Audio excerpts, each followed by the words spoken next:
नागपूरमध्ये काँग्रेसची वर्धापन दिन साजरा होणार आहे। त्यामध्ये अनेक मान्यवर येणार आहे।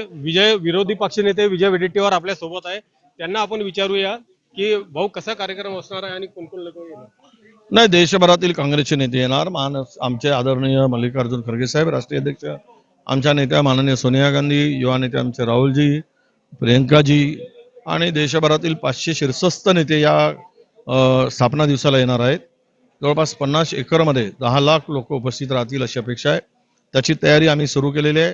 28ला हा स्थापना दिवस आहे। ऐतिहासिक क्षणाचे साथीदार होण्यासाठी चंद्रपूर जिल्ह्यातून 20,000 पेक्षा अधिक लोक त्या कार्यक्रमाला उपस्थित राहतील अशा सगळ्या आमच्या कार्यकर्त्यांचं नियोजन झालेलं आहे। आणि मला वाटतं की नागपुरामध्ये 1920 नंतर हा 138वा काँग्रेसचा स्थापना दिवस साजरा होत आहे आणि त्याचा आम्हाला निश्चित अभिमान आहे की आमच्या विदर्भाच्या भूमीमध्ये जो नेहमी काँग्रेसचा गड राहिला आहे, संकटाच्या वेळेस विदर्भाने काँग्रेसला नेहमी साथ दिली आहे, अशा ठिकाणी हा कार्यक्रम आयोजित केला होतो आहे। त्यातून देशभरामध्ये हा मध्यवर्ती नागपूर शहर म्हणजे देशातलं मध्यवर्ती शहर ठिकाण आहे आणि त्यातून पूर्ण देशामध्ये हा एक मेसेज जाईल।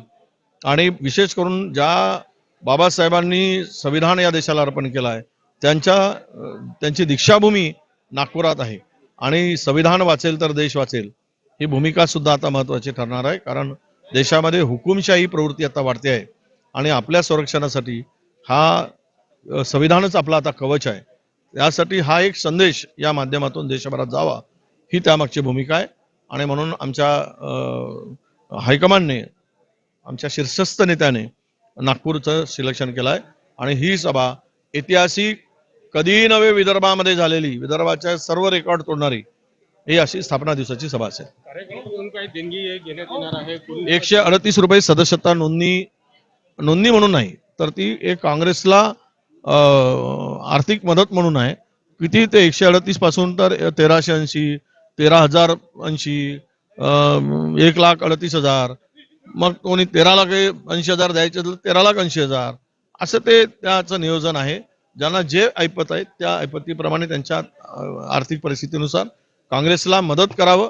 कारण काँग्रेस हा गरिबाचा पक्ष आहे आणि आता देश लुटणाऱ्यांनी देश 10 वर्षात लुटून साफ केलाय। देशची तिजोरी खाली झाली पण भाजप सत्ताधाऱ्याची तिजोरी मात्र फुल भरली आहे आणि म्हणून काँग्रेसला वाचेल, हा देश संविधान वाचेल आणि या देशात परिवर्तन झालं तरच हा देश वाचेल। म्हणून आम्हाला मदतीची